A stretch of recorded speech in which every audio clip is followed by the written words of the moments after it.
Static Selector.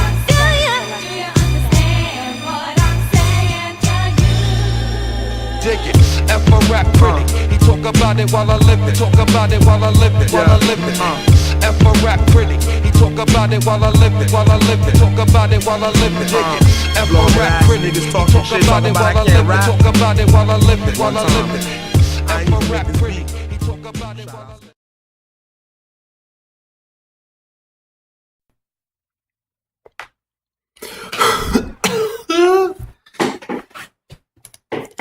Καλησπέρα και πάλι, καλώς ήρθατε σε ένα ακόμη βίντεο. Σε αυτό το βίντεο έχουμε το μέρος δεύτερο από την βόλτα στο μαστιχάρι στην Go. Είναι μαστιχάρι προς Go, όπως βλέπεις ο δρόμος είναι αρκετά καλός, αν και δεν έχει πολλά αυτοκίνητα. Ήταν απόγευμα, αν θυμάμαι καλά, ήταν περίπου στις 4:30, κάπου εκεί ξεκίναγα να πάω από το μαστιχάρι στην Go, για τρίτη φορά.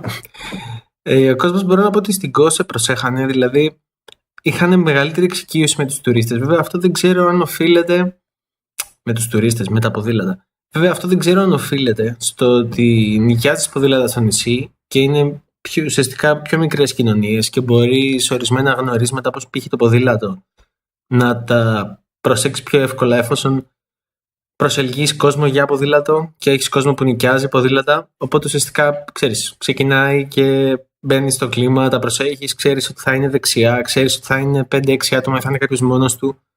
Το προσέχεις. Είναι πολύ εύκολο. Αυτό που δεν προσέχει ο κόσμος και περισσότερο ήταν Έλληνες, δεν ήταν ξένοι. Δεν φοράγανε κράνη. Δηλαδή, πόσο δύσκολο είναι να φοράς το κράνο σου στο ποδήλατο. Είναι από τα πιο εύκολα πράγματα. Δεν ενοχλεί, δεν σε ζεσταίνει ιδιαίτερα. Δηλαδή, αν δεν το είχες θα ήταν καλύτερα. Αλλά, εδώ περάσαμε και άλλες ποδηλάτες.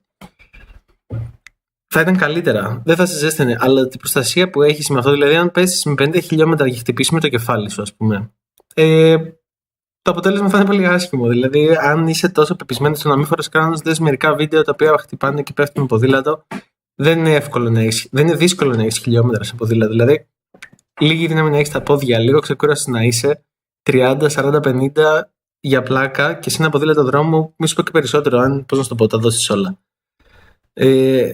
Πρέπει να πω ότι σε αυτό το βίντεο κουβάλαγα μαζί μου. Σε αυτό το βίντεο, λες και στο προηγούμενο δεν το κουβάλαγα. Σε αυτή την τσάντα έχω μέσα φρούτα, παπούτσια, νομίζω μια μπλούζα και κάτι άλλο. Και την άλλαζα από χέρι σε χέρι στο βίντεο. Βέβαια με δυσκόλευε πολύ στην οδήγηση.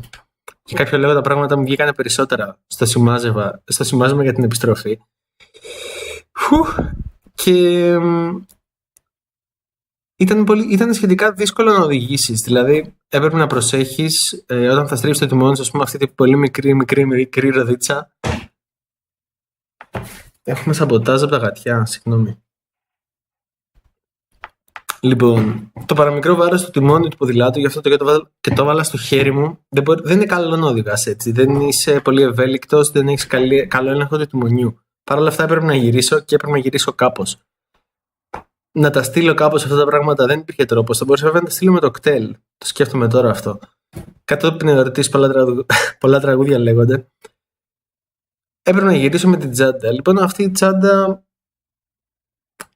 δεν ξέρω γιατί υπήρχε. Πραγματικά. Δεν ξέρω γιατί τα πράγματά μου γίνανε περισσότερα. Δεν θα έχει καθόλου ήχο σε αυτό το βίντεο για τον εξής λόγο. Στο παγούρι του ποδηλάτου είχα κανελάδα. Η κανελάδα είναι, πρέπει να το ψάξεις επίσης στο Google, είναι ένα γλυκό το οποίο φτιάχνει με κανέλα. Δεν είναι γλυκό ακριβώς, είναι γλυκό ποτό. Δηλαδή είναι νερό και κανέλα και ζάχαρη.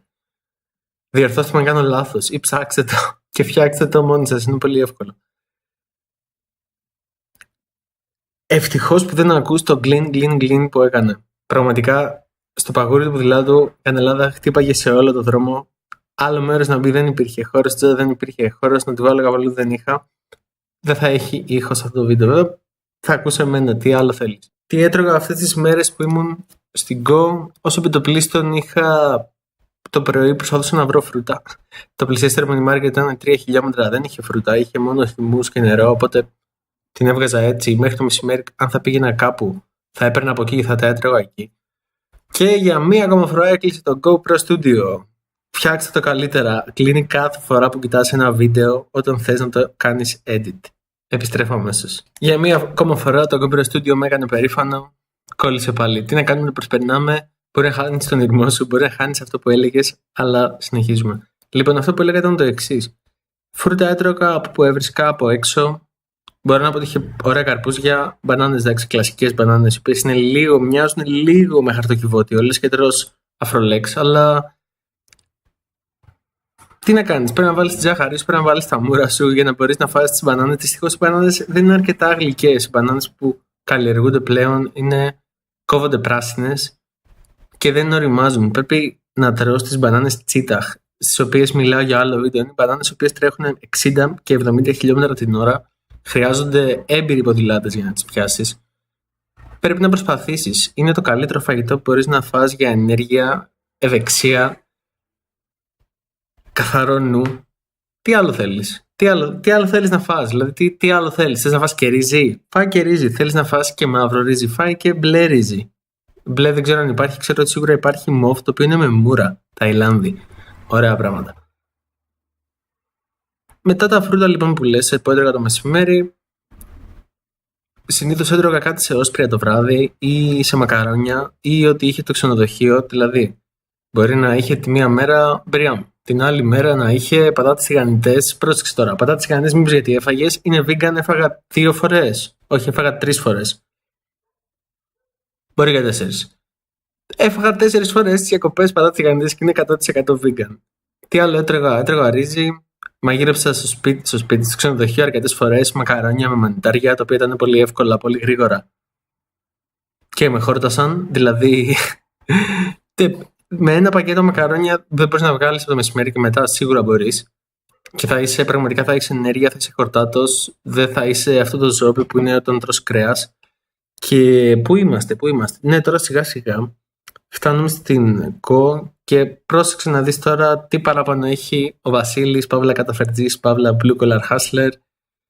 Δεν μπορούσαν να φτιάξουν ένα και ποδηλατόδρομο στην Αθήνα της προκοπής, να μπορείς να μετακινηθείς σαν άνθρωπος. Δεν έχουν ποδηλατόδρομο στην Αθήνα. Πρόσεξε τώρα, αυτά είναι τα προβλήματα πρώτου κόσμου. Μην με κατηγορήσεις, μην με βάλεις στην πυρά. Είναι όμως κάτι που θα βοηθούσε και στη μόλυνση του αέρα, δηλαδή θα είχαμε περισσότερα ποδήλατα, λιγότερα αυτοκίνητα, και στην υγεία των ανθρώπων, δηλαδή θα είχαμε πιο fit ανθρώπους, πιο αδυνατούς. Και το λέω από την άποψη καθαρά της υγείας. Δεν σε καθορίζει το πόσα κιλά ζυγίζεις, έτσι, δηλαδή και εγώ, αν ζυγίζω 80 κιλά, ας πούμε, είμαι πιο έξυπνος ή πιο χαζός ή πιο καλός άνθρωπος από κάποιον που ζυγίζει 100 κιλά ή 60 κιλά. Όχι, σε καμία περίπτωση.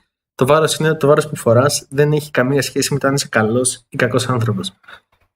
Όμως θα είχαμε πολλά πλεονεκτήματα, θα ήμασταν πολύ πιο υγιείς. Θα ήμασταν καλύτεροι άνθρωποι και θα μπορούσαμε να σκεφτούμε πολύ πιο καθαρά τι πρέπει να γίνει με τον πλανήτη. Μέχρι το επόμενο βίντεο. Like αν δεν σου άρεσε το βίντεο. Like αν δεν σου άρεσε το βίντεο, αντιφατικό. Κάνε like αν σου άρεσε το βίντεο. Dislike αν δεν σου άρεσε το βίντεο. Και κάνε τον κόπο να μου πεις γιατί δεν σου άρεσε. Θα ήθελα πολύ να μάθω. Τα λέμε πάλι.